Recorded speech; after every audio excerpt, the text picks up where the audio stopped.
नमस्कार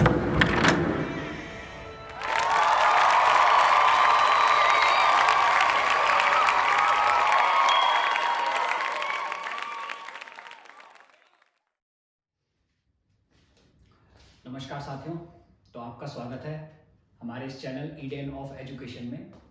और आज हम जो पढ़ने वाले हैं वो है continuous charge distribution and electric field और उसकी प्रॉब्लम के बारे में। ठीक है, ये वीडियो थोड़ा लंबा होने वाला है और इसमें काफ़ी कुछ चीज़ें अब और ज़्यादा लेयर ओपन हो जाएंगी इस चैप्टर की, तो इसलिए आप इसमें लास्ट तक इसको देखते रहें। ठीक है, तो कंटिन्यूअस चार्ज डिस्ट्रीब्यूशन की बात करते हैं अब हम। देखिए, जब किसी ऑब्जेक्ट को चार्ज दिया जाता है तो उसका क्या होता है, दरअसल ये इस बारे में है।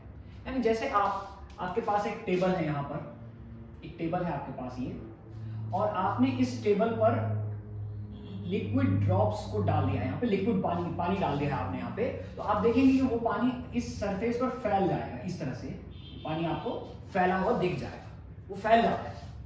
तो ऐसे ही जब चार्ज किसी ऑब्जेक्ट को या किसी कंडक्टर को हम देते हैं तो उसका क्या होता है, ये उस बारे में है। तो इसकी बात करते हैं हम।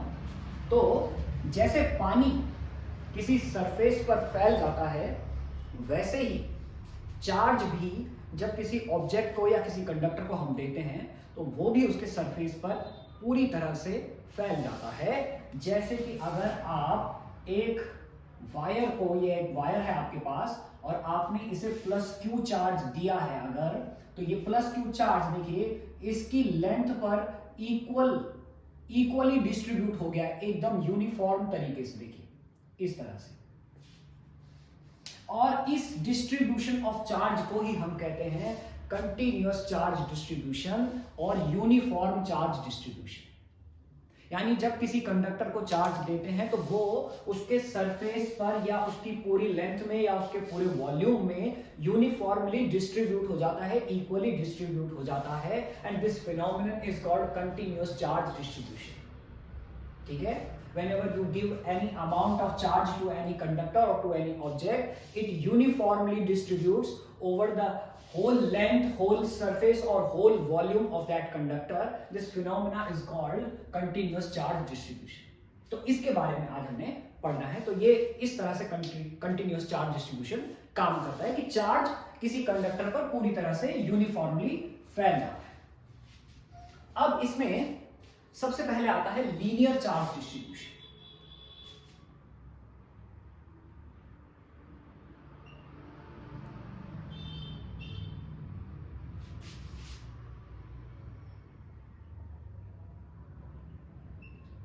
लीनियर चार्ज डिस्ट्रीब्यूशन, और इसी के अंदर हम पढ़ते हैं important topic linear charge density.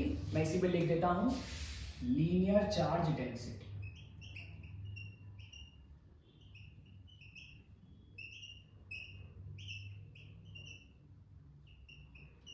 ये इसके अंदर हम पढ़ते हैं, जो कि इंपॉर्टेंट टॉपिक होता है। तो देखिए बच्चों, मैं आपको एक चीज और यहां पे समझाऊंगा अभी। ये हमारे पास एक कंडक्टर है, लीनियर कंडक्टर, जिसकी लेंथ काफी है, उसकी विड्थ के कंपैरिजन उसकी लेंथ बहुत ज्यादा है। ठीक है, और हमने इसको प्लस क्यू चार्ज दिया और इस कंडक्टर की टोटल लेंथ है एल। अब देखिए, इसकी टोटल लेंथ निकालने के लिए मैं क्या करता हूं, यहां पे मैं आपको एक चीज समझाने की कोशिश कर रहा हूं कि मैं यहां पे एक स्मॉल सेगमेंट क्रिएट कर रहा हूं, देखिए, जिसकी लेंथ यहां पर मैंने कंसीडर की है डीएल। और आपको इस कंडक्टर ए बी की टोटल लेंथ बतानी है कितनी होगी। तो आप क्या करेंगे, स्मॉल सेगमेंट डीएल, देखिए एक और small segment DL plus DL plus DL plus DL plus DL plus DL plus DL plus DL, यानी ए से लेकर बी तक आप सारे डीएल, जितने आपके पास डीएल है, उन सबको क्या करेंगे, आप ऐड करेंगे। और जैसे ही आप ऐड करेंगे आपको टोटल लेंथ एल मिलेगी। यानी आप कह सकते हैं कि टोटल लेंथ एल जो है वो DL plus DL and so on. और कहां से कहां तक आप ऐड कर रहे हैं, ए से बी तक। So the process of this addition is called integration dl. इसे हम बोलते हैं इंटीग्रेशन डीएल। तो ये इंटीग्रेशन का जनरल मतलब है कि इंटीग्रेशन करने का मतलब है कि आप छोटे छोटे सेगमेंट्स को ऐड करके एक बड़ा सेगमेंट बना रहे हैं। ये इंटीग्रेशन का जनरल मीनिंग यहां पर है। ठीक है, तो ये आप ध्यान रखेंगे। मैंने अभी जो इंटीग्रेशन के बारे में बताया वो यहाँ पे यूज होगा, इसलिए आप इसको ध्यान रखना। ठीक है, मैं इसे हटा देता हूं यहां से। अब देखिए, जैसे मैंने कहा था कंटिन्यूअस चार्ज डिस्ट्रीब्यूशन, जैसे ही आप इसको चार्ज देंगे वो चार्ज इसकी पूरी लेंथ पर यूनिफॉर्मली क्या हो जाएगा, डिस्ट्रीब्यूट हो जाएगा। तो यूनिफॉर्मली डिस्ट्रीब्यूट हो गया है, यूनिफॉर्मली डिस्ट्रीब्यूट। और देखिए कहीं पर भी ब्रेक नहीं होगा, ऐसे नहीं कि यहां पर नहीं है बिल्कुल चार्ज और वहां पर है, ऐसा नहीं होगा। कंटिन्यूअस डिस्ट्रीब्यूट हो रखा है बिल्कुल, विदाउट एनी ब्रेकडाउन। ओके, अब इस सेगमेंट के पास जो चार्ज है वो चार्ज है अभी dq है। ठीक है, तो हम ऐसा कह सकते हैं कि पूरी लेंथ l पर जो चार्ज है वो q है, तो यूनिट लेंथ पर कितना चार्ज होगा। तो अब मैं इसी को लिख रहा हूं यहां पर, ये जो लीनियर चार्ज डेंसिटी है इसी को हम कहते हैं charge per unit length, charge per unit length. और अगर टोटल लेंथ L पर जो चार्ज है वो Q है, तो यूनिट लेंथ पर जो चार्ज होगा वो होगा Q अपॉन L। देखिए Q अपॉन L, और इसी को हम कहते हैं लीनियर चार्ज डेंसिटी लैम्डा। और इसका जो यूनिट होता है वो होता है इसका कूलाम मीटर इनवर्स, और इसका डायमेंशन आप निकाल सकते हैं। डायमेंशन इसका क्या होगा, कूलाम का डायमेंशन 80 और मीटर का डायमेंशन L, तो 80L-1 इसका डायमेंशन होगा। किसका, लीनियर चार्ज डेंसिटी का। लीनियर चार्ज डेंसिटी क्या होती है, किसी भी कंडक्टर पर चार्ज पर यूनिट लेंथ को क्या कहते हैं हम, लीनियर चार्ज डेंसिटी कहते हैं। ठीक है, अब इस एक सेगमेंट की बात करते हैं, छोटे से सेगमेंट। तो इस छोटे से सेगमेंट के लिए for small segment, for small segment, small segment के लिए बात कर रहे हैं, तो लैम्डा इज इक्वल टू, बताइए कितना आएगा, dq अपॉन dl। ठीक है, अब देखिए आप यहां पर कि अगर आपको इस वायर का टोटल चार्ज निकालना है, q कितना अमाउंट है, dq की हेल्प से निकालना है, तो आप क्या करेंगे, dq plus dq plus dq plus dq plus dq plus dq कर देंगे। और dq plus dq plus dq करने का जो प्रोसेस है क्या कहते हैं, इंटीग्रेशन। यानी कि आप क्या कर देंगे, dq का अगर आप इंटीग्रेशन कर देंगे, then you will have the total amount of charge of conductor. तो यहां से मैं dq की वैल्यू निकाल लेता हूं फिर, इसलिए पहले, सो dq इज इक्वल टू होगा मेरे पास लैम्डा dl। ये क्या हो जाएगा मेरे पास, lambda dl। So total amount of charge, total amount of charge on conductor या वायर, जो भी आपको लिखना है, तो वो हो जाएगा Q इज इक्वल टू, वो मैंने अभी बताया था, इंटीग्रेशन dq। यहां पे छोटा सा l एक लिखा हुआ जिसे हम बोलते हैं इंटीग्रेशन अलोंग द लाइन।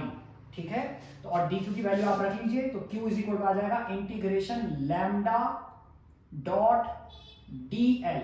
देखिए अब मैं यहां पे आपको एक बात समझा देता हूं, लैम्डा डॉट dl। देखिए चार्ज एक स्केलर क्वांटिटी है बच्चों, चार्ज क्या है, एक स्केलर क्वांटिटी है, तो मैं इसे ऐसा भी लिख सकता हूं, यहां पे देखिए line integral, line integral of linear charge density.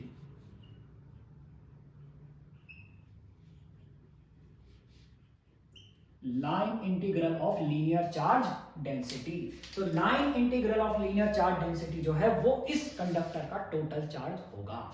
तो यहां तक आपको समझ में आ गया होगा क्या होता है लीनियर चार्ज डिस्ट्रीब्यूशन। जब चार्ज किसी कंडक्टर को देते हैं और वो उसकी along the line, along the length uniformly distribute हो जाता है, that is called linear charge distribution या continuous linear charge distribution. Okay, और linear charge density, charge per unit length को हम कहते हैं लीनियर चार्ज डेंसिटी। ये यूनिट है, डायमेंशन है, और स्मॉल सेगमेंट के लिए इस तरह बन जाएगा। और फिर हम जब इसको निकालेंगे यहां से dq की वैल्यू ये आएगी, तो टोटल चार्ज होगा इंटीग्रेशन dq, और वो इतना आ जाएगा हमारे पास। ठीक है, अब देखिए इसको यूज कैसे करना है हमने। हमारे पास एक सर्कुलर रिंग है, देखिए इस तरह की, ये इस तरह की एक सर्कुलर रिंग है हमारे पास, ये और इस पर ये चार्ज है, देखिए कंटिन्यूअस चार्ज डिस्ट्रीब्यूशन हो रहा है अलोंग द लाइन। और सपोज मैं इसकी रेडियस कंसीडर कर लेता हूं, इसकी रेडियस है r, और ये देखिए मैंने एक स्मॉल सेगमेंट ले लिया यहाँ पे जिसका एंगल है d थीटा, और ये है dl, और और ये रेडियस है r। यहाँ तक आपको समझ में आ रहा होगा सब, ठीक है। तो यहाँ पर आप देखिए एक फॉर्मूला आपने पढ़ा होगा, angle is equal to arc upon radius का, angle is equal to arc upon radius का। तो इसका चार्ज, इस छोटे से सेगमेंट का चार्ज है dq। कितना चार्ज है इसका? dq। तो देखिए यहाँ पर, और इसकी लीनियर चार्ज डेंसिटी हम लेते हैं लैम्डा। तो यहाँ पे देखिए lambda is equal to dq upon dl आ गया मेरे पास, और dq इज इक्वल टू क्या आ गया? लैम्डा dl आ गया मेरे पास। यहाँ पे देखिए समझ में आ रहा होगा आपको, ठीक है। अब dl की वैल्यू देखिए, dl है इसका आर्क और r है इसकी रेडियस और ये है एंगल। तो आपने पढ़ा होगा angle is equal to arc upon radius, तो dl इज इक्वल टू हो जाएगा r d थीटा, उस फॉर्मूले के अकॉर्डिंग जो मैं अभी बात कर रहा था, ठीक है। dl आर्क है, रेडियस इनटू एंगल, तो यहां पे रख देते हैं इसे। सो dq इज इक्वल टू बताइए क्या आ जाएगा? लैम्डा dl की वैल्यू रख देता हूं मैं r d थीटा। देखिए यहां तक आपको समझ में आ गया होगा। और अब net charge on circular ring,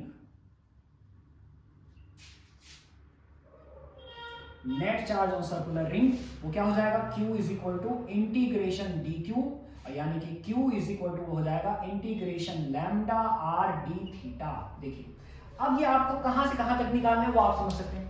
अगर आपको क्वार्टर रिंग का चार्ज निकालना है, क्वार्टर रिंग पर कितना चार्ज है? क्वार्टर रिंग पर देखिए, क्वार्टर रिंग, तो क्वार्टर रिंग के लिए एंगल 0 से कहां तक जाएगा? 90। तो 0 से 90 तक आपको इंटीग्रेट करना है, ठीक है। अगर आप हाफ रिंग के लिए निकालना चाहते हैं तो हाफ रिंग के लिए 0 से 180, ठीक है। फिर यहां से यहां तक आप समझ गए होंगे। पूरी रिंग के लिए निकालना है तो 360, ठीक है। तो इस तरह से आप इंटीग्रेट करके इसको निकाल सकते हैं। अब आए बात लैम्डा की, तो लैम्डा कैसे निकलेगा? So lambda is equal to, in this case lambda is equal to होता है वैसे q अपॉन l, और इस रिंग की टोटल लेंथ वो होगा इसका सरकमफ्रेंस, यानी कि q अपॉन 2 पाई r। इस तरह आप इसका लैम्डा निकाल सकते हैं। तो किसी भी रिंग पर अगर आपको चार्ज डेंसिटी निकालनी है तो q अपॉन 2 पाई r कीजिए, ठीक है, और इस तरह आप उसको निकाल सकते हैं। तो यहां तक आपको ये समझ में आ गया होगा। तो अब आगे बात करते हैं बच्चों सरफेस चार्ज डिस्ट्रीब्यूशन और सरफेस चार्ज डेंसिटी की, ठीक है। तो देखिए हमारे पास एक काफी बड़ी शीट है, ये देखिए इस तरह से एक शीट है हमारे पास ये, और इसको हमने चार्ज दिया है, टोटल चार्ज प्लस q हमने इसको दिया है। तो वो इसके पूरे एरिया पर यूनिफॉर्मली डिस्ट्रीब्यूट हो गया है। देखिए इस तरह से,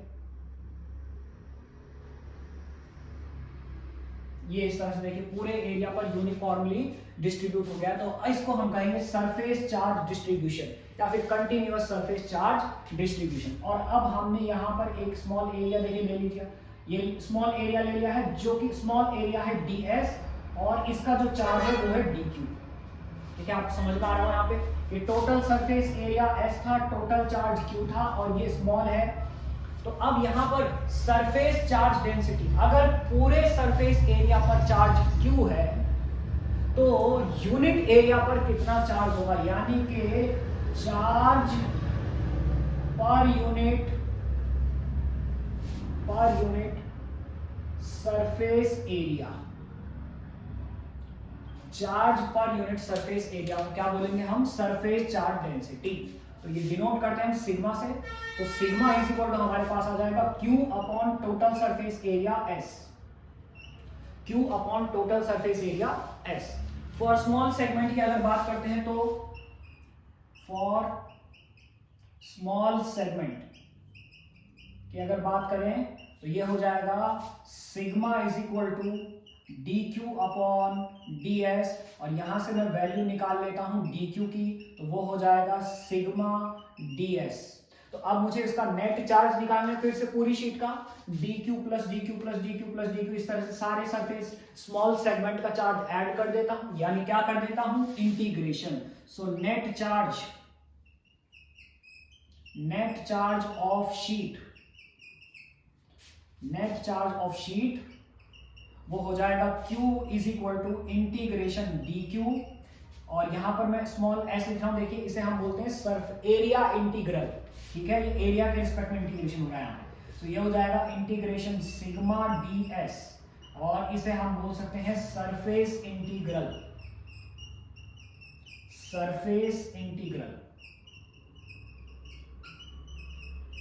ये हमारा हो गया surface integral of surface charge density, तो ये नेट चार्ज आ गया हमारा। ठीक है, यहां तक आपको समझ में आ गया होगा। अब देखिए जरूरी बात कि अगर आपके पास एक स्फेरिकल चार्ज कंडक्टर है, अगर एक स्फेयर है आपके पास, देखिए ये एक स्फेयर है आपके पास जिसकी रेडियस है r, और इसके सरफेस पर देखिए चार्ज इस तरह से डिस्ट्रीब्यूट हो गया है। ये आगे बहुत इंपॉर्टेंट डेरिवेशंस हैं बच्चों इनके, अभी आगे चैप्टर्स में, इसलिए मैं बता रहा हूं आपको एक बार। तो इसका सरफेस चार्ज डेंसिटी कितना होगा, फॉर्मूला है Q अपॉन S। देखिए Q चार्ज आपने इसको दे रखा है, तो बहुत सिंपल है, S इज इक्वल टू यहां पर होगा 4 पाई r स्क्वायर, तो सिग्मा इज इक्वल टू आ जाएगा आपके पास Q अपॉन 4 पाई r स्क्वायर। ठीक है, अगर आपके पास एक सिलेंडर है, सिलेंडर है आपके पास देखिए, और इसकी रेडियस जो है वो r है, और इसकी लेंथ जो है वो l है, और इसको भी आपने चार्ज दे रखा है, इस तरह से चार्ज दे रखा है आपने इसको, देखिए। तो तब इसके लिए क्या होगा सिग्मा, तो सिग्मा इज इक्वल टू इसके लिए हो जाएगा Q अपॉन 2 पाई आर एल। कितना हो जाएगा इसके लिए, Q अपॉन 2 पाई आर एल, जो इसका सरफेस एरिया होता है। देखिए ये आ जाएगा सिलेंडर के लिए, ये आ जाएगा स्फीयर के लिए, देखिए। ठीक है, अगर आपके पास क्यूब है कोई, ठीक है, देखिए क्यूब है कोई, ये इस तरह से आपके पास क्यूब है एक, देखिए, और इसको भी आपने चार्ज दे दिया है, ये चार्ज दे दिया, इसके सरफेस पर है कि चार्ज, और ध्यान रखिएगा, ठीक है, इस तरह से इसके सरफेस पर मेटल क्यूब है कोई, उसके सरफेस पर चार्ज है ये। तो अब इसके लिए कितना आएगा, तो इसके लिए सिग्मा आएगा Q अपॉन S, और आपको पता है अगर इसकी एज लेंथ में A कंसीडर करता हूं तो S इक्वल टू हो जाएगा 6a स्क्वायर। इसका टोटल सरफेस एरिया 6 सरफेसेस के पास, इसलिए कितना आएगा 6a स्क्वायर। यहां तक आपको समझ में आ रहा होगा। तो सिग्मा इज इक्वल टू क्या हो जाएगा हमारे पास, बोलिए Q अपॉन 6a स्क्वायर। देखिए ठीक है, Q अपॉन 6a, ठीक है, a स्क्वायर, और a उसमें उसका एज लेंथ। यहां तक आपको समझ में आ गया होगा पूरा सरफेस चार्ज डिस्ट्रीब्यूशन और सरफेस चार्ज डेंसिटी। अब देखिए इसकी यूनिट की बात कर लेते हैं, तो यूनिट की बात कर लेते हैं, तो सिग्मा का फॉर्मूला आपको पता है क्या है, Q अपॉन S, यानी चार्ज अपॉन सरफेस एरिया, और एरिया का यूनिट क्या होता है, मीटर स्क्वायर। तो इसलिए इसका यूनिट जो आएगा वो आएगा आपके पास कूलाम मीटर माइनस 2, और डायमेंशन की बात कर लेते हैं, तो डायमेंशन इसका हो जाएगा ATL-2, ये इसका डायमेंशन हो जाएगा। ठीक है, तो सरफेस चार्ज डिस्ट्रीब्यूशन कुछ भी नहीं है, बहुत सिंपल है कि किसी कंडक्टर को जब हम चार्ज देंगे तो वो उसके सरफेस पर यूनिफॉर्मली डिस्ट्रीब्यूट हो जाएगा, पूरी यूनिफॉर्मली फैल जाएगा, एक जैसा फैल जाएगा, उसी को हम कहते हैं कंटिन्यूअस सरफेस चार्ज डिस्ट्रीब्यूशन। और पर यूनिट सरफेस एरिया पर कितना चार्ज प्रेजेंट है, that is surface charge density. ठीक है, तो यहां तक आपको ये समझ में आ गया होगा पूरा surface charge distribution and surface charge density. अब बढ़ते हैं आगे।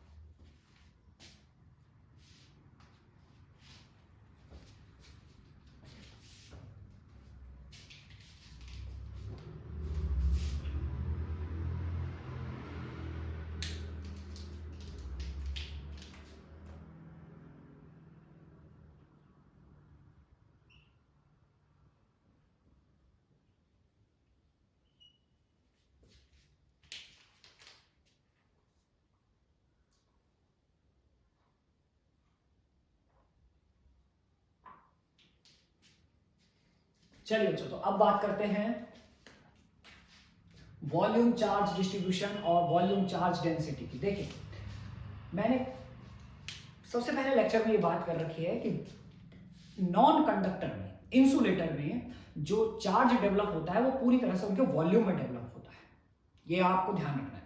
जबकि कंडक्टर के केसेस में मोस्टली जब चार्ज देते हैं तो वो उनके सरफेसेस पे डेवलप होता है या सरफेस पे डिस्ट्रीब्यूट होता है। ठीक है, तो ये आपको ध्यान रखना है। यहां पर वॉल्यूम के केस में ज्यादातर हम नॉन कंडक्टिंग मटेरियल की बात कर रहे हैं। तो ये हमारे पास एक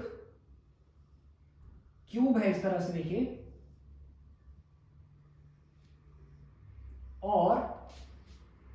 इसको हमने चार्ज दिया है, अब प्लस क्यू चार्ज हमने इसे दे दिया है, और ये इसके पूरे वॉल्यूम में एक जैसा यूनिफॉर्मली डिस्ट्रीब्यूट हो चुका है।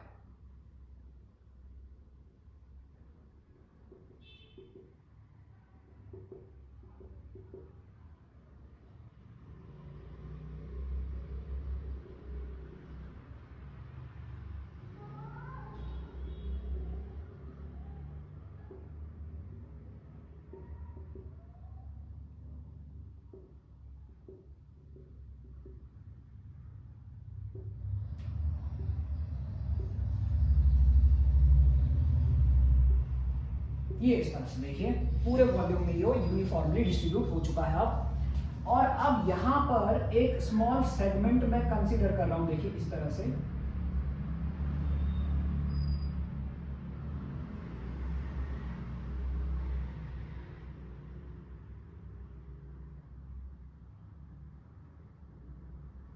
ये इस तरह से देखिए एक स्मॉल सेगमेंट है हमारे पास, और इसका जो वॉल्यूम है इस सेगमेंट का वो dv है, और इसका जो चार्ज है वो dq है, एक छोटे से सेगमेंट का। आपको समझ में आ रहा होगा। तो पूरे वॉल्यूम में यूनिफॉर्मली चार्ज डिस्ट्रीब्यूट हो रखा है q, ठीक है। तो यूनिट वॉल्यूम में कितना होगा, तो चार्ज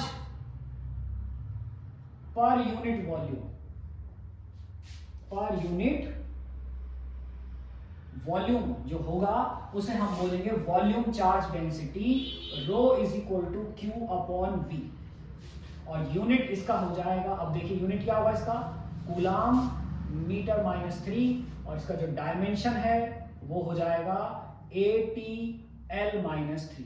ये डायमेंशन हो गया इसका, ठीक है। अब स्मॉल सेगमेंट के लिए बात करें अगर, तो for small segment,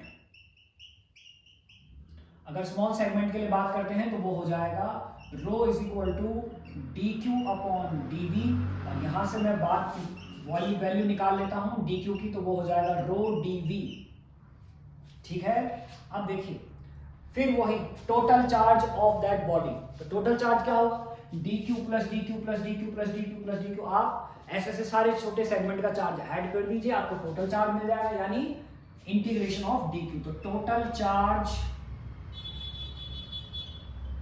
of body, उस पूरी बॉडी का टोटल चार्ज कितना होगा, वो हो जाएगा Q is equal to integration dq, और यहां पे v लिख देंगे, दिस इज वॉल्यूम इंटीग्रल, ठीक है। तो ये हो जाएगा Q is equal to integration rho dv, और इसे हम लिख सकते हैं वॉल्यूम इंटीग्रल,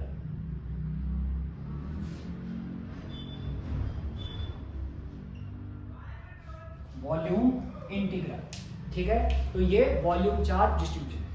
इनमें सबसे ज्यादा इंपॉर्टेंट जो है बच्चों वो शुरू के दो हैं, लीनियर चार्ज डिस्ट्रीब्यूशन और सरफेस चार्ज डिस्ट्रीब्यूशन, जो आगे भी यूज होंगे, ठीक है, डेरिवेशंस में और प्रॉब्लम्स में। तो वो आपको ध्यान रखने में वो दोनों सबसे ज्यादा इंपॉर्टेंट है, ठीक है। तो अब बात करते हैं बच्चों electric field and electric field intensity. तो कल पहले लेक्चर में मैंने ये बात करी थी आपसे कि जो चार्ज पार्टिकल के बीच में जो फोर्स लग रहा है वो एक सर्टेन डिस्टेंस तक लगता है उनके बीच में, बहुत ज्यादा दूर अगर है तो नहीं लगेगा, ठीक है। तो अब आप यहां से कुछ बात समझने की कोशिश कीजिए कि बहुत ज्यादा दूर अगर है तो वो नहीं लगेगा। तो हमारे पास ये एक Q एक चार्ज पार्टिकल है ये, और बहुत दूर एक Q0 रखा हुआ है, एक यूनिट टेस्ट चार्ज बहुत दूर रखा हुआ है। ये चार्ज उस पर अभी कोई भी फोर्स नहीं लगाता है, कोई भी फोर्स नहीं लगाता क्योंकि वो बहुत दूर है। फिर धीरे धीरे हम इसे इसके नजदीक लाना स्टार्ट करते हैं, हम इसे इसके नजदीक लाना स्टार्ट करते हैं धीरे धीरे। अब आप यहां से बात को समझने की कोशिश कीजिए कि क्या हो रहा है। तो जब हम इसे यहां पर लेके आए कुछ भी नहीं हुआ, फिर हम इसे यहां पर लेके आए कुछ भी नहीं हुआ, फिर हम जैसे ही यहां पर लेके आ रहे हैं तो इस पे फोर्स लगना स्टार्ट हो रहा है।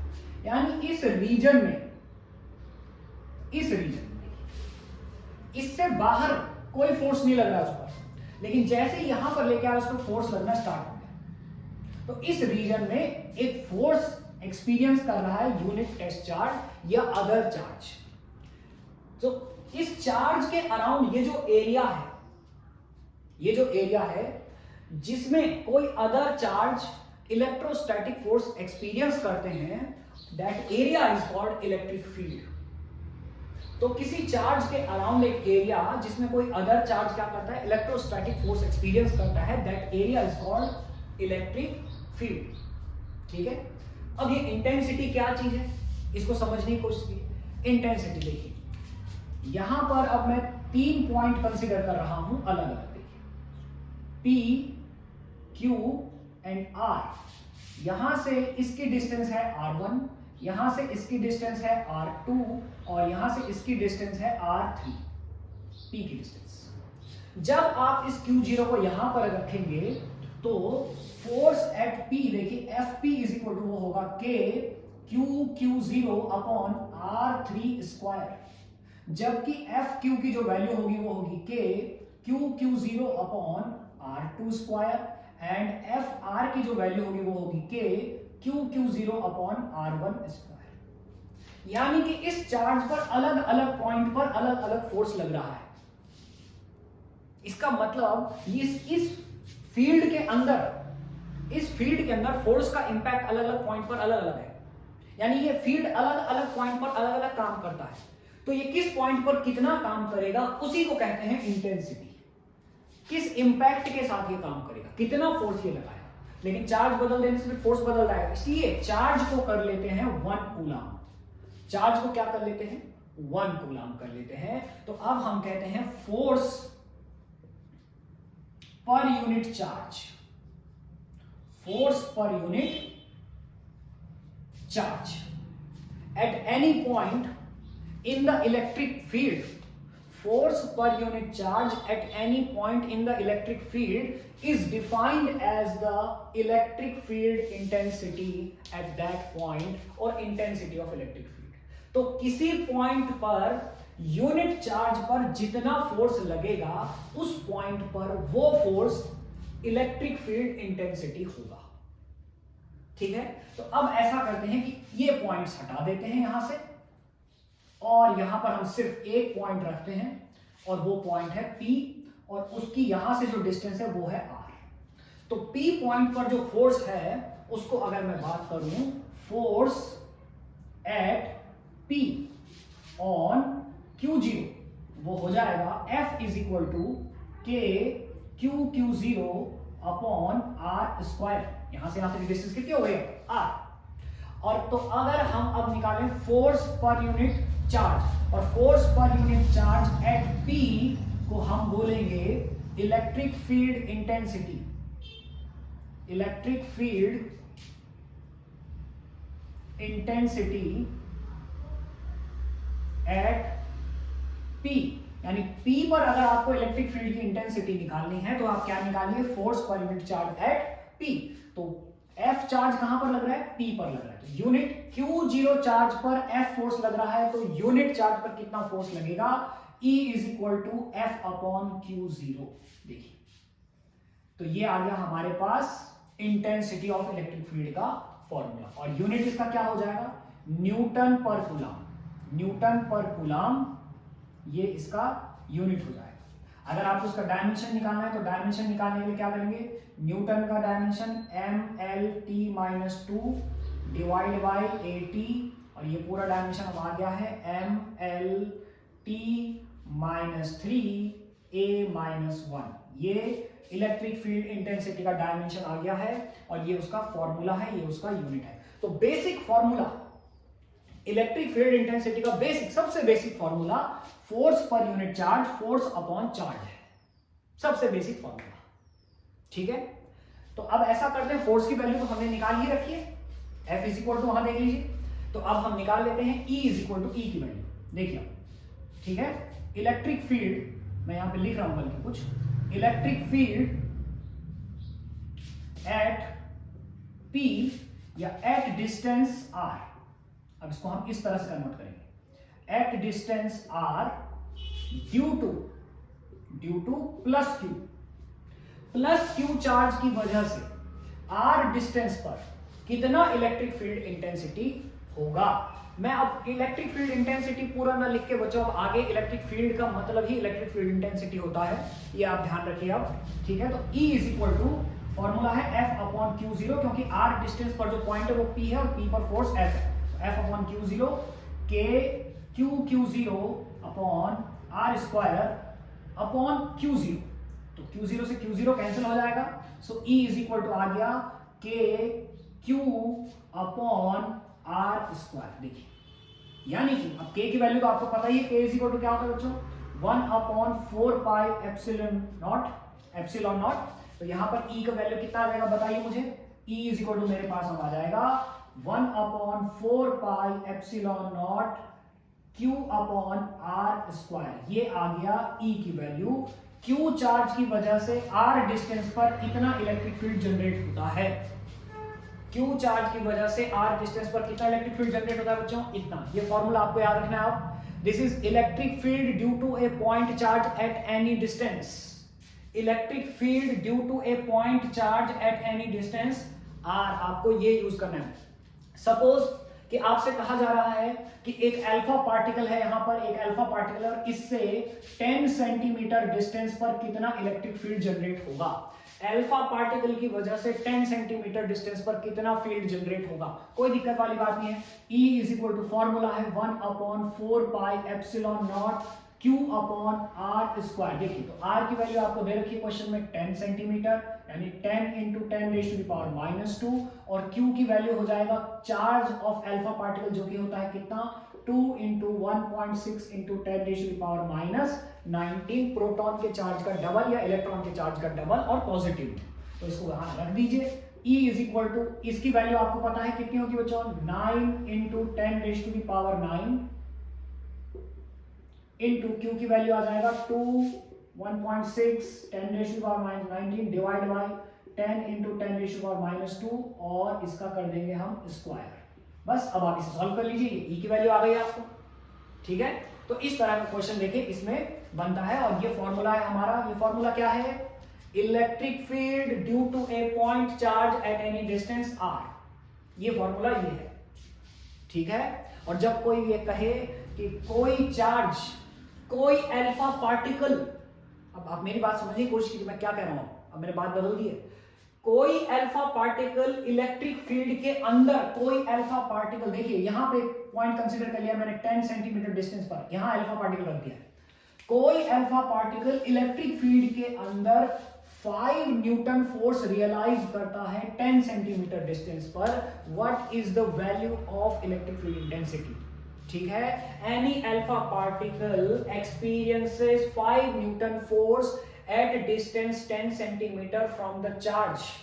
What is the value of electric field intensity at that point. तो अब आपको क्या करना है, अब आपको ये वाला फॉर्मूला लगाना है, ठीक है। और इस फॉर्मूले के according E is equal to हो जाएगा F upon Q alpha, 5 newton upon charge of alpha, ठीक है। क्योंकि अल्फा पार्टिकल अब अदर चार्ज है, यहां पर वो फोर्स एक्सपीरियंस कर रहा है। तो ये आपको सवालों का जो पूछता है उन दोनों में डिफरेंस क्या है वो आपको समझ में आना चाहिए, ठीक है। ये है electric field due to a point charge at distance R, और ये है force on alpha particle in any electric field.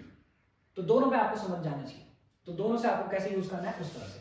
अब आप कह रहे हो मैंने कई बार बात रिपीट कर दी है, रिपीट इसलिए कर दी है क्योंकि इसी बात में सबसे ज्यादा कंफ्यूजन होता है, इस बात पर, इसलिए आपको ये बात बहुत अच्छे से समझ में आ जानी चाहिए। तो electric field force upon charge, electric field charge upon distance, ठीक है। यहां तक आपको समझ में आ गया होगा। ये फॉर्मूला कब यूज करना है, जब पॉइंट चार्ज की वजह से R डिस्टेंस पर क्या निकालना है, इलेक्ट्रिक फील्ड। ये फॉर्मूला कब लगाना है, जब अनदर चार्ज Q0 पर कोई फोर्स लग रहा है F, कहां, इलेक्ट्रिक फील्ड के अंदर, तो ये करना है, ठीक है। तो यहां तक आपको ये समझ में आ गया होगा। अब देखिए थोड़ा सा दूसरी बात करते हैं कि हमारे पास कोई पॉइंट चार्ज है, मैं इस तरह से कोऑर्डिनेट सिस्टम जनरेट कर लेता हूं, बना लेता हूं एक, ये है x, इधर x एक्सिस है, इधर y एक्सिस है, और इधर ये हमारा z एक्सिस हो गया, ठीक है। और हमारे पास यहाँ पर एक पॉइंट चार्ज रखा हुआ है Q, और यहां से यहां तक एक पोजीशन वेक्टर मैंने ड्रॉ कर दिया है R, ठीक है, और यहाँ पर एक पॉइंट है P, आपको बताना है यहाँ पर कितना इलेक्ट्रिक फील्ड जनरेट होगा इस चार्ज प्लस Q की वजह से। ठीक है, तो यहाँ पर इसको सॉल्व कर लेते हैं हम। Electric field at P due to plus Q charge, तो फॉर्मूला वही है हमारे पास। देखिए क्या फॉर्मूला है, E is equal to K Q upon R square. देखिए so E is equal to 1/4 pi epsilon naught Q upon R square. लेकिन देखिए इलेक्ट्रिक फील्ड एक वेक्टर क्वांटिटी है, ये बात नोट कर लीजिए, electric field is a vector quantity. तो अब इसके साथ हमें डायरेक्शन भी इसका बताना है, तो डायरेक्शन बताने के लिए यहाँ पे एक यूनिट वेक्टर लगा देंगे हम आर कैप, और आर कैप की जो वैल्यू होगी वो होगी वेक्टर आर अपॉन आर।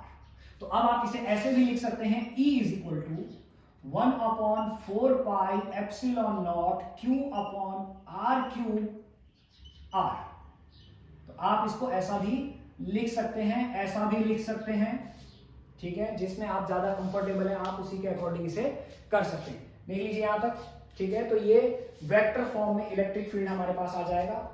ठीक है, अब आप समझने की कोशिश कीजिए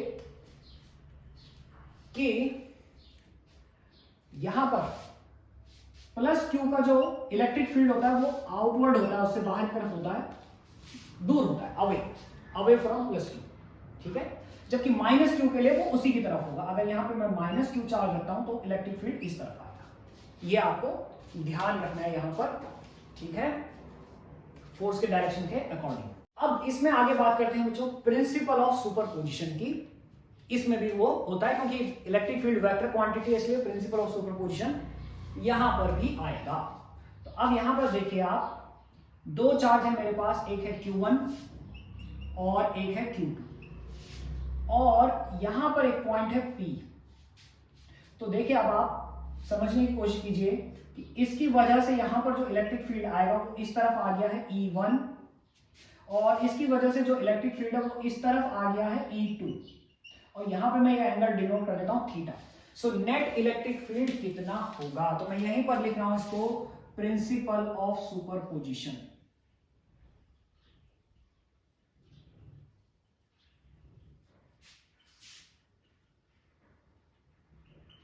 प्रिंसिपल ऑफ सुपरपोजिशन, ठीक है। तो अब हम बात कर लेते हैं net electric field. Net electric field at P, तो वो जो होगा हमारे पास E इज इक्वल टू, वो वेक्टर सम होगा दोनों वेक्टर का E1 प्लस E2, ठीक है। और अगर आपको मैग्नीट्यूड निकालना है E का, वो हो जाएगा under root E1 square E2 square 2E1 E2 cos theta, जो कि वेक्टर सम का फॉर्मूला है, ठीक है। तो ये फॉर्मूले से आप यहां पर इलेक्ट्रिक फील्ड निकाल सकते हैं। यहां तक आपको समझ में आ गया होगा। This is principle of superposition for electric field, ठीक है। अब मैं इलेक्ट्रिक फील्ड के ग्राफ वेरिएशन की बात कर लेता हूं। Variation of electric field with distance, मैं यहीं पर लिख देता हूं इसे, variation of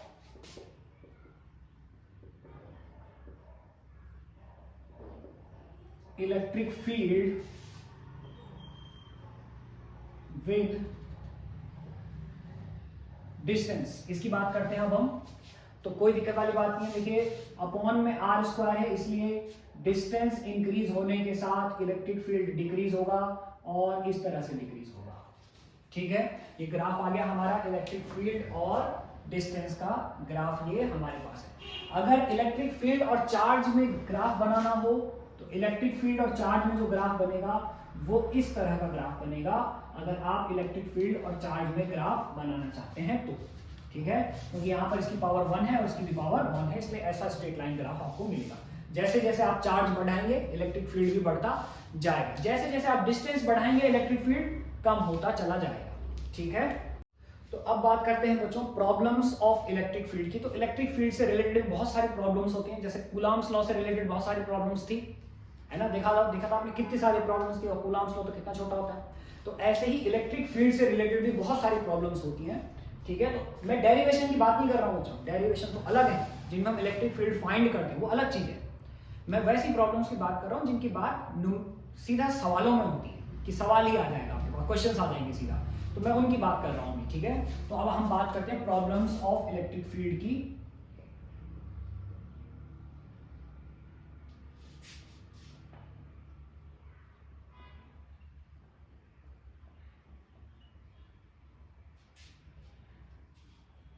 problems of electric field. तो सबसे पहली प्रॉब्लम जो इसमें होती है बच्चों, वो होती है पेंडुलम प्रॉब्लम। एक चार्ज पेंडुलम को एक इलेक्ट्रिक फील्ड में रख दिया है, तो उस पर कैसा इंपैक्ट पड़ेगा, ठीक है। तो सबसे पहले हम यहां पे लिख लेते हैं इसको, ठीक है।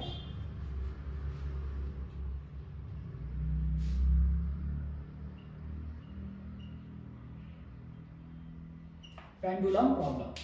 तो देखिए हमारे पास एक रिजिड सपोर्ट से हमने एक पेंडुलम को सस्पेंड कर दिया है यहां पर, ठीक है। और जो इलेक्ट्रिक फील्ड है वो इस तरफ डायरेक्टेड है, और इसका जो चार्ज है वो है Q, और वेट है इसका, मास है इसका M। तो अब क्या होगा, अब ये इलेक्ट्रिक फील्ड इस चार्ज पर फोर्स लगाएगा, और जब ये इस पर फोर्स लगाएगा तो ये पेंडुलम पहुंच जाएगा यहां पर, ये इस तरह से यहां पर पहुंच जाएगा। अब आपको समझ में आ गया होगा। अब जब ये यहां पर पहुंच जाएगा तो सपोज यहां से इसका एंगुलर डिस्प्लेसमेंट थीटा है। अब देखिए इस पोजीशन में इसका जो वेट है वो वर्टिकली डाउनवर्ड काम करेगा mg, और जो इस पे इलेक्ट्रोस्टैटिक फोर्स लग रहा है वो इस तरफ लगेगा Fe, देखिए, और Fe की जो वैल्यू होगी वो होगी QE। फोर्स ऑन, मैं यहां पर लिख भी लेता हूं चाहे तो पहले ही, force on charged pendulum due to electric field, electric field. तो आपको तो फॉर्मूला पता ही है, E इज इक्वल टू क्या लिखा था आपने फॉर्मूला, F अपॉन Q या F अपॉन Q नॉट। तो इसका चार्ज इस समय Q है तो इसलिए Q आ जाएगा। तो F इज इक्वल टू यहां से कितना आ जाएगा, Q इंटू E, देखिए Q इंटू E, तो यही हमने लिख दिया। तो नेट फोर्स अगर पेंडुलम इक्विलिब्रियम में है तो नेट फोर्स जो है उसका वो हो जाएगा ये F नेट, ये नेट फोर्स आ गया इसका। तो ये वाला एंगल भी कितना होगा यहाँ पे, थीटा होगा। तो ये कल वाली सिचुएशन आ गई। तो अब हम इसका ये वाला जो डिस्प्लेसमेंट है यहाँ पे कंसीडर कर लेते हैं कि वो कितना है x, ये वाली डिस्टेंस y है और ये वाली डिस्टेंस इसकी l है, ठीक है। यहां तक आपको समझ में आ रही होगी बात। तो अब इस कंडीशन में देखिए सबसे पहले हम बात कर लेते हैं एट इक्विलिब्रियम पर। हम इक्विलिब्रियम में ही सारी बात कर रहे हैं, ध्यान रखिएगा, इक्विलिब्रियम पर, मोशन नहीं है, ठीक है। एट इक्विलिब्रियम, इक्विलिब्रियम के केस में जो यहां पर हमारा टेंशन है वो F नेट से बैलेंस हो रहा होगा, ठीक है। तो इक्विलिब्रियम पे अब हम आ जाते हैं। इक्विलिब्रियम में tan theta is equal to, सबसे पहले बात करते हैं tan theta is equal to, एक तो होगा हमारे पास x upon y perpendicular upon base x upon y। यहां पर मैं बता देता हूं कि L जो है वो होगा under root x square plus y square, और अगर जो है x बहुत छोटा है y के कंपैरिजन तो फिर L नियरली इक्वल टू हो जाएगा y के, ठीक है। तो हम इसको ऐसे भी लिख सकते हैं x अपॉन l, ऐसा भी हम इसे लिख सकते हैं, ठीक है। दूसरा जो है हमारे पास वो हो जाएगा tan theta is equal to F E upon M G. ये बात मैंने कल भी कर ली थी, यहाँ पे कोई दिक्कत वाली बात नहीं है, मैं इसको वैसे लिख लेता हूँ क्यू ई अपॉन एम जी, दोनों को इक्वेट कर लेते हैं। सो एक्स अपॉन एल, या फिर वो मैंने बता दिया एल हम किस केस में यूज करेंगे, ये अगर ये नहीं है तो फिर X upon Y, Y is equal to F E upon M G, ठीक है। और एफ ई की जगह भी अब मैं चेंज कर लेता हूं क्यू ई। तो ये हमारे पास यहाँ पे क्या आ गया, फॉर्मूला आ जाएगा tension, tension in string, tension in string T is equal to वो हो जाएगा एफ नेट। अब एफ नेट कैसे निकालेंगे आप, एफ नेट आपको पता ही है, दो फोर्स हैं, एफ नेट दोनों के बीच का एंगल 90 डिग्री है, इसलिए जो फोर्स का मैग्नीट्यूड होगा वो हो जाएगा Q E square plus M G square. ये हमारा नेट फोर्स हो जाएगा जो कि टेंशन के इक्वल होगा, ठीक है। तो ये इसमें आपको एक चीज कोई गिवन होगी और आप उसको निकाल सकते हैं। यहां तक समझ में आ गया आपको, ठीक है। अब एक्स वाई एल थीटा जो भी वो आपसे पूछे, टेंशन पूछे तो ये, ठीक है, इस तरह से आप इसे सॉल्व कर सकते हैं। तो ये पहली तरह की प्रॉब्लम होती है पेंडुलम प्रॉब्लम, जिनमें पेंडुलम अभी इक्विलिब्रियम में कंसीडर हमने किया है। तो पेंडुलम अगर इक्विलिब्रियम में है तो हम इस तरह से उसको सॉल्व करेंगे। ठीक है, अब बढ़ते हैं। दूसरी प्रॉब्लम आती है बैलेंसिंग और equilibrium of charge particle in electric field. ठीक है, तो मैं यहीं पर लिखने जा रहा हूं इक्विलिब्रियम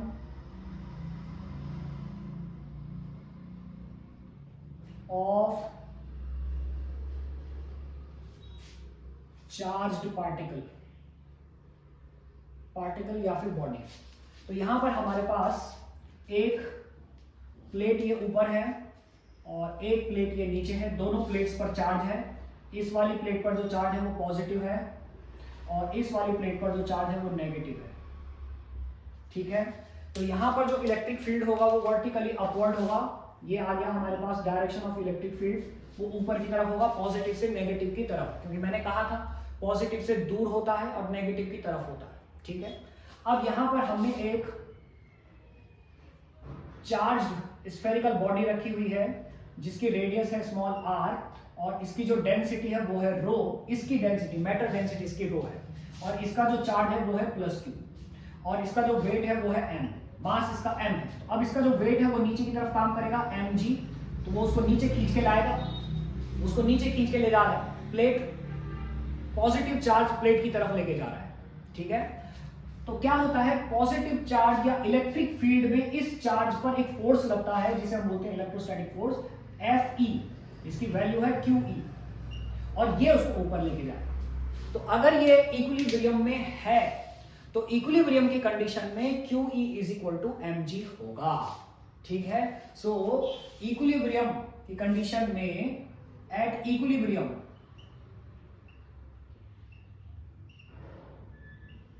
इक्विलिब्रियम जो वेट है हमारा यानी mg वो किसके इक्वल होगा, इलेक्ट्रोस्टैटिक फोर्स यानी QE के इक्वल होगा। और इस कंडीशन को यूज करके आपको एक इसमें देखिए g की वैल्यू तो आपको पता ही 9.8, तो बचे 3 पैरामीटर जिनमें से 2 की वैल्यू आपको गिवन होगी और तीसरा आपको निकालना होगा m, q और e इसमें से।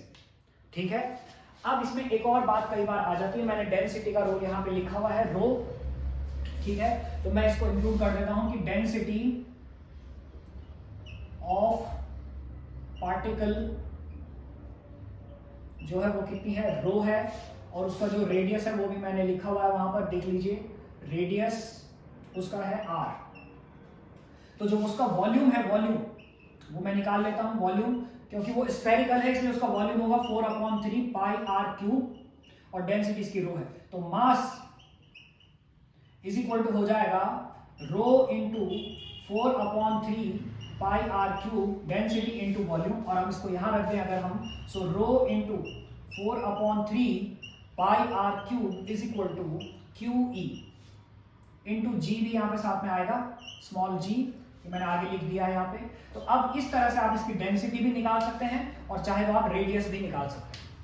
ठीक है, तो ये इस तरह से आपसे सवाल पूछा जाएगा कि एक कोई ड्रॉप है, स्फेरिकल ड्रॉप है जिसका चार्ज इतना है और उसकी डेंसिटी निकालने के लिए आपको बोल सकता है, उसकी रेडियस आपको दे देगा, रेडियस निकालने के लिए बोल सकता है, डेंसिटी आपको दे देगा और उसको एक वर्टिकल इलेक्ट्रिक फील्ड में रखा हुआ है जिसकी वैल्यू E वो आपको क्वेश्चन में गिवन होगी। ठीक है, तो इस तरह से जब सवाल पूछा जाएगा तो आपको ये फॉर्मूला एक ये और एक ही फॉर्मूला यूज करना है, तब आप उसे सॉल्व कर सकते हैं। ठीक है, क्वेश्चन वो आपका सॉल्व हो जाएगा। तो ये प्रॉब्लम आपको समझ में आ गई होगी।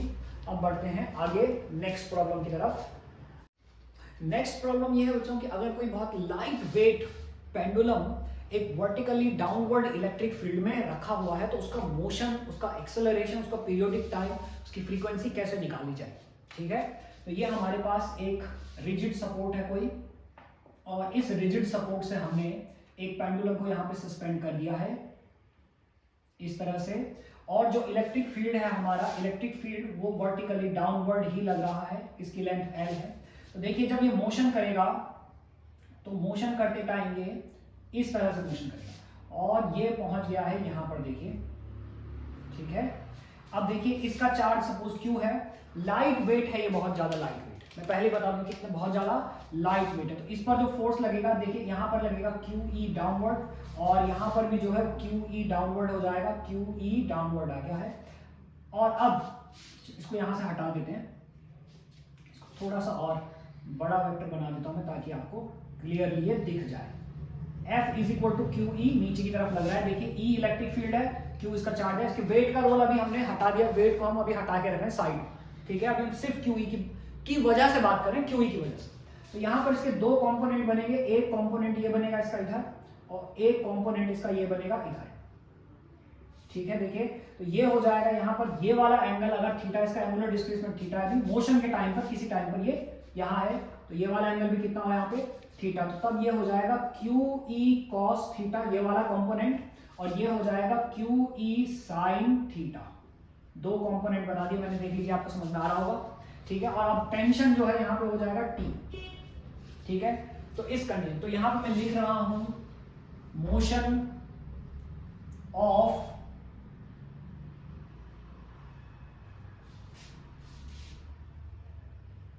Charged pendulum in electric field, ठीक है।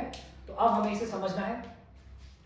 तो अब यहां पर आप देखिए कि जो इसका रीस्टोरिंग फोर्स है, रीस्टोरिंग फोर्स उस फोर्स को कहते हैं बच्चों जो पेंडुलम को वापस उसकी ओरिजिनल इक्विलिब्रियम पोजीशन पर रीस्टोर करता है, that force is called restoring force.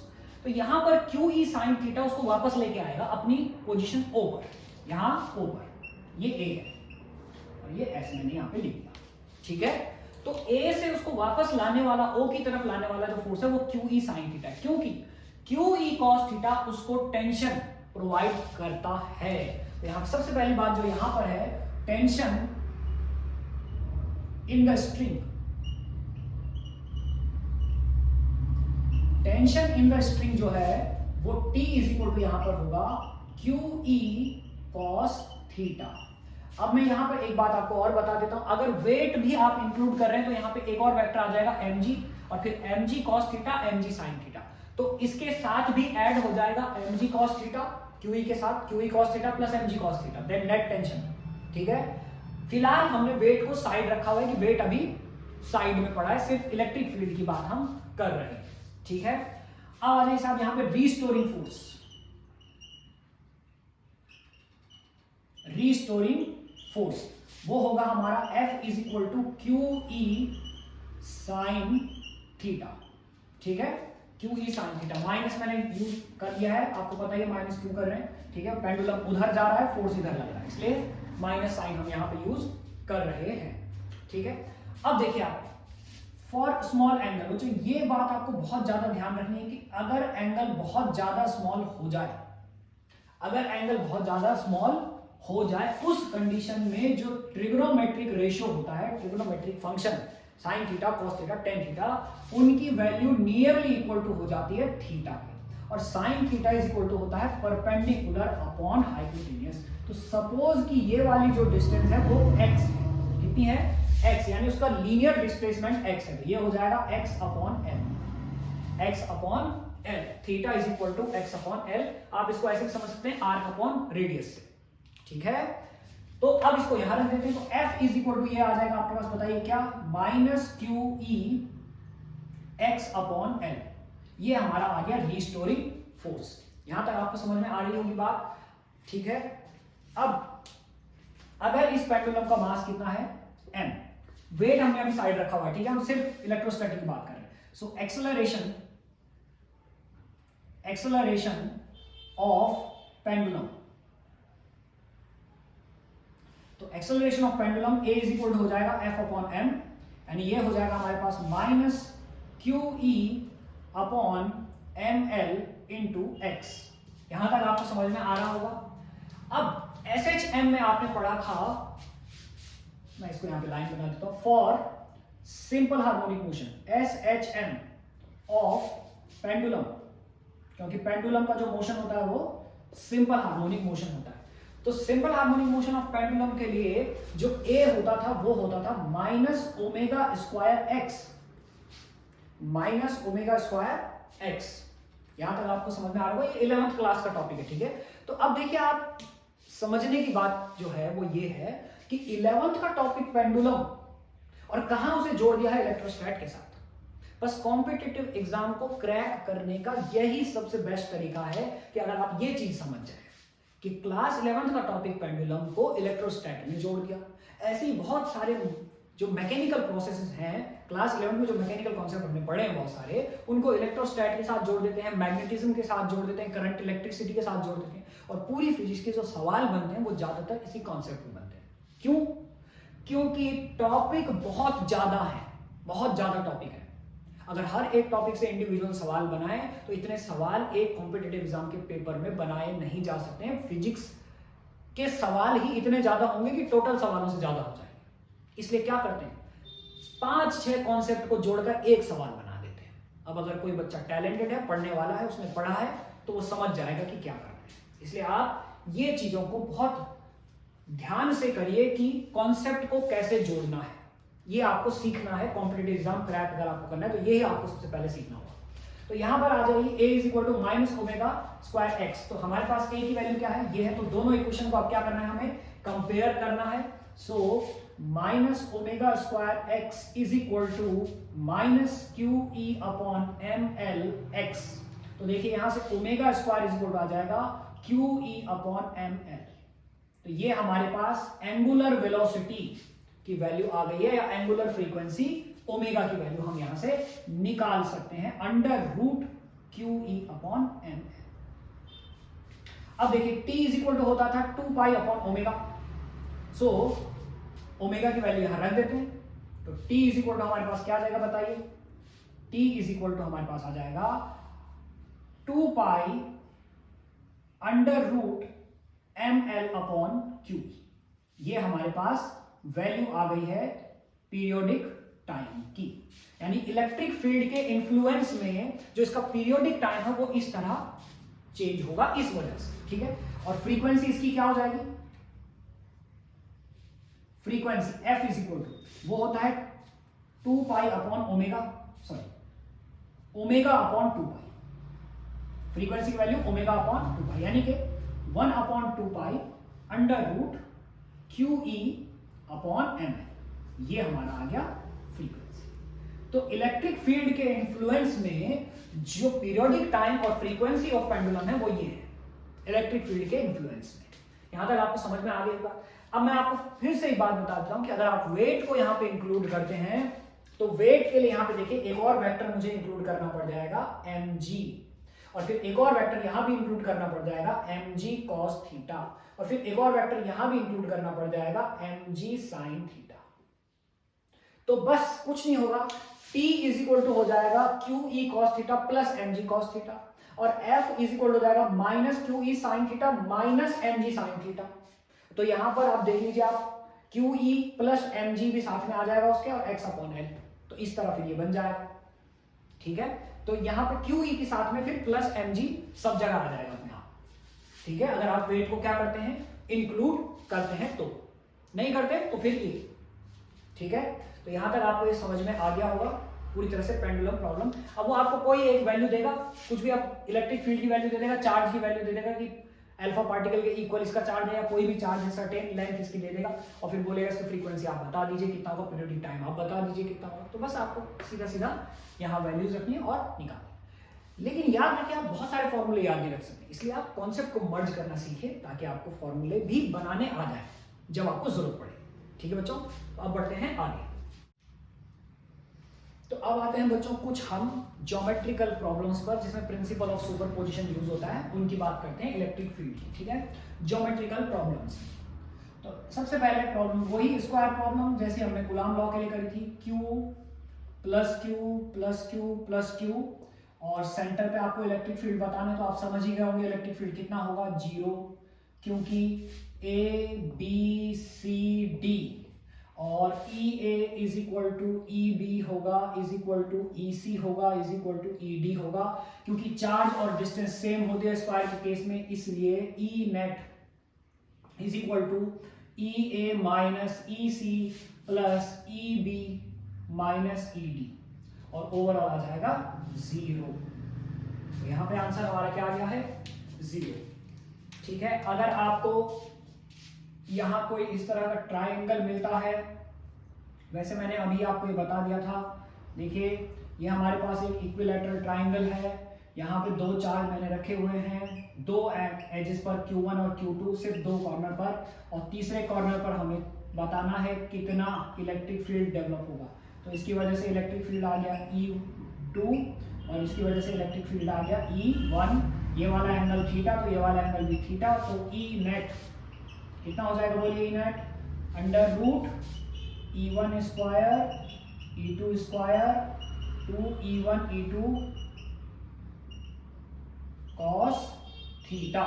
ये फॉर्मूला है, यहां से आप निकाल सकते हैं इस पॉइंट पर इलेक्ट्रिक फील्ड। अब आप कहेंगे कि E1 और E2 कैसे निकालेंगे? तो E1 इज इक्वल बहुत सिंपल है भाई, K Q1 upon R square, और R ये डिस्टेंस है यहां से यहां तक की, ध्यान रखिए। और E2 इज इक्वल टू क्या होगा? K Q2 upon R square, और R कौन सी डिस्टेंस है? ये डिस्टेंस है। अगर ये इक्विलैटरल ट्रायंगल दोनों इक्वल है, नहीं होगा तो देगा वो डिस्टेंस आपको। तो इस तरह से आप निकाल सकते हैं, कोई दिक्कत यहां तक? देखिए इतना सिंपल है। तो इस तरह से आप निकाल लीजिए। K की वैल्यू आपको पता ही है 9 × 10⁹, Q की वैल्यू आपको दे देगा और उनको यहां रख दीजिए और आपका आंसर आ जाएगा। ठीक है, तो ये कुछ ज्योमेट्रिकल प्रॉब्लम्स हैं। कुछ और देखते हैं, जैसे एक हेक्सागन है हमारे पास, देखिए ये एक हेक्सागन है, प्लस क्यू सब जगह पर प्लस क्यू है, 6 कॉर्नर पर प्लस क्यू है। तो आप समझ गए होंगे सेंटर में कितना इलेक्ट्रिक फील्ड जनरेट होगा, बताइए? 0। सेंटर में जो इलेक्ट्रिक फील्ड है वो कितना होगा? 0। E नेट एट O वो कितना आएगा? 0 आएगा, इसी कॉन्सेप्ट के अकॉर्डिंग। ठीक है, अगर मैं एक हेक्सागन आपको दे दूं, इस तरह का हेक्सागन है, देखिए ये यहां पर ये हेक्सागन, थोड़ा समझने की कोशिश करिए आप कैसा हेक्सागन है। यहां प्लस क्यू है, यहां प्लस क्यू है, यहां माइनस क्यू है, यहां माइनस क्यू है, यहां प्लस क्यू है, यहां माइनस क्यू है। तो आपको अब इस सेंटर O पर इलेक्ट्रिक फील्ड बनाना है। अब कई सारे बच्चे अभी भी कहेंगे कि 0 होगा, लेकिन इस समय 0 नहीं होगा। देखिए प्लस क्यू, इधर इलेक्ट्रिक फील्ड, इधर इलेक्ट्रिक फील्ड, 0 हो गया ये, यानी इन दोनों की वजह से 0 हो गया। ये इधर इलेक्ट्रिक फील्ड, इधर इलेक्ट्रिक फील्ड, ये भी क्या हो गया? 0 हो गया। ये दोनों 0 हो गए। अब बची ये दो, इसकी वजह से इलेक्ट्रिक फील्ड इधर और इसकी वजह से इलेक्ट्रिक फील्ड इधर, तो ये E प्लस E हो गया, यानी कि E नेट जो इस समय होगा वो होगा 2E। इस समय E नेट कितना होगा? 2E होगा। तो यहां तक आपको समझ में आ गया होगा। ये geometrical problems principle of superposition के अकॉर्डिंग होती हैं। ठीक है, तो इन्हें आप बड़ी आसानी से कर सकते हैं। अब बढ़ते हैं आगे। तो अब बात करते हैं बच्चों motion of charge particle in electric field. ये भी काफी अच्छा टॉपिक है पढ़ने के लिए। देखिए हमारे पास एक इलेक्ट्रिक फील्ड ऐसा है के लिए, ये इस तरह डायरेक्टेड है ऐसा, और यहां पर मैं एक चार्ज मैंने रख दिया है Q, एक चार्ज मैंने रख दिया है यहां पे Q। तो आपको तो पता ही है कि इलेक्ट्रिक फील्ड इस पर फोर्स लगाएगा F = QE, और ये इस तरफ भागने लगेगा। ठीक है, तो जब charge particle along the electric field motion करता है तो वो स्ट्रेट लाइन में मूव करता है। ठीक है, बड़ा सिंपल सा कॉन्सेप्ट, कुछ ज्यादा समझने और समझने लायक चीजें हैं। F = QE, और इसका एक्सेलरेशन हो जाएगा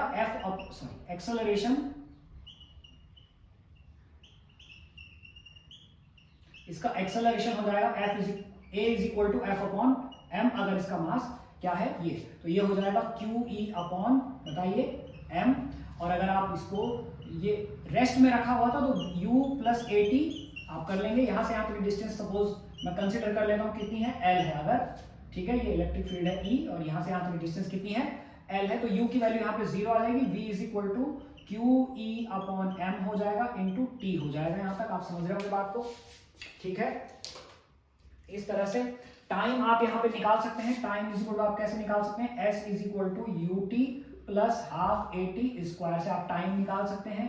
L = 1/T QE upon m into T square करके आप क्या निकालेंगे?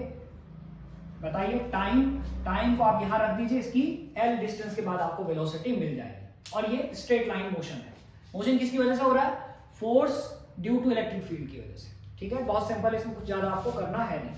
ठीक है, ये जिस भी एक्सिस में इलेक्ट्रिक फील्ड होगा उसी एक्सिस में वो उसको मूव करवा देगा। ठीक है, अब इसमें दूसरी प्रॉब्लम जो होती है मैं उसकी बात करता हूं। ठीक है, motion of charge particle in vertical electric field और परपेंडिकुलर इलेक्ट्रिक फील्ड।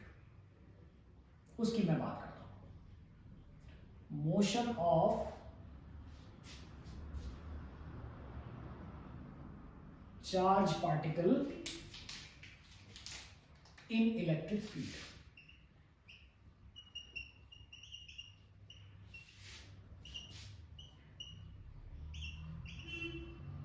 इन इलेक्ट्रिक फील्ड देखिए,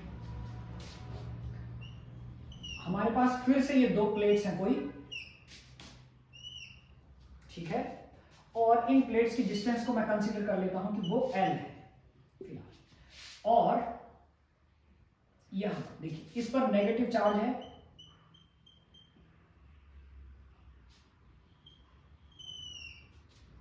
और यहां पॉजिटिव चार्ज है, तो जो इलेक्ट्रिक फील्ड होगा वो ऊपर की तरफ होगा। और यहां पर अब ये चार्ज पार्टिकल है जिसका चार्ज है +q, और इसका मास भी मैं कंसीडर कर लेता हूं कि वो m है, और ये वेलोसिटी से आ रहा है अभी v, जो कि है x एक्सिस के अलोंग, ठीक है। तो ये है vx, ठीक है, यहां पर vx है।